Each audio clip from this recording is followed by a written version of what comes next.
আজ থেকে সতর্ক হন, 60টি কথা বলা বন্ধ করুন, তা না হলে আপনার দোয়া কখনোই কবুল হবে না। একজন মুসলিমের কখনো বলা উচিত নয় এমন কিছু কথা।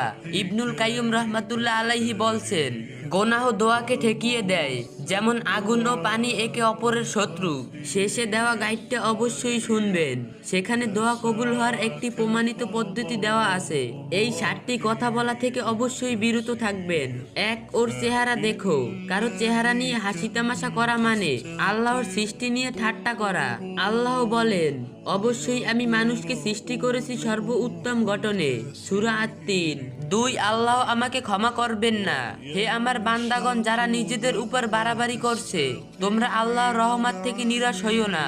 অবশ্যই আল্লাহ সকল পাপ ক্ষমা করে দিবেন, নিশ্চয়ই তিনি ক্ষমাশীল পরম দয়ালু। 3, আল্লাহ আমাকে ঘৃণা করেন। তিনি আল ওয়াদুদ, পরম ভালোবাসার মালিক, আর তিনি অত্যন্ত ক্ষমাশীল প্রেময়। 4, আমি আল্লাহকে নিয়ে সন্দেহ করি।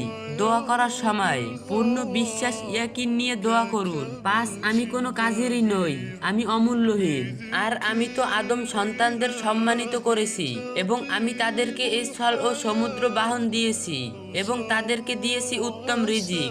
আর আমি যা সৃষ্টি করেছি তাদের থেকে অনেকের উপর আমি তাদেরকে অনেক মর্যাদা দিয়েছি। 6, গালিগালাজ বাজে কথা বলা। ভালো কথা বলুন, না হয় নীরব থাকুন। রাসূল সাল্লাল্লাহু আলাইহি সাল্লাম বলছেন, মুমিন কখনো দোষারোপকারী ও নিন্দাকারী হতে পারে না, অভিশপ্তকারী হতে পারে না, অশ্লীল কাজ করে না, এবং কুটক্তবাসীও হয় না। 7, মায়ের কসম বাবায়ের কসম বলা। শপথ কেবল আল্লাহর নামেই করা বৈধ। রাসূল সাল্লাল্লাহু আলাইহি সাল্লাম বলছেন, কারো নামে শপথ করতে হলে সে যেন আল্লাহর নামেই শপথ করে, না হয়তো চুপ করে থাকে। আজ থেকে সতর্ক হন, এই 60টি কথা বলা বন্ধ করুন, তা না হলে আপনার দোয়া কবুল হবে না। আর এই ভিডিওটা আপনার ফ্রেন্ডকে শেয়ার অথবা মেনশন করে যাবেন। হতে পারে আপনার শেয়ার করা ভিডিও দেখে সে এই কথাগুলো থেকে বিরত থাকলো। আর যে যত পারেন কপি লিংক করে দিয়েন।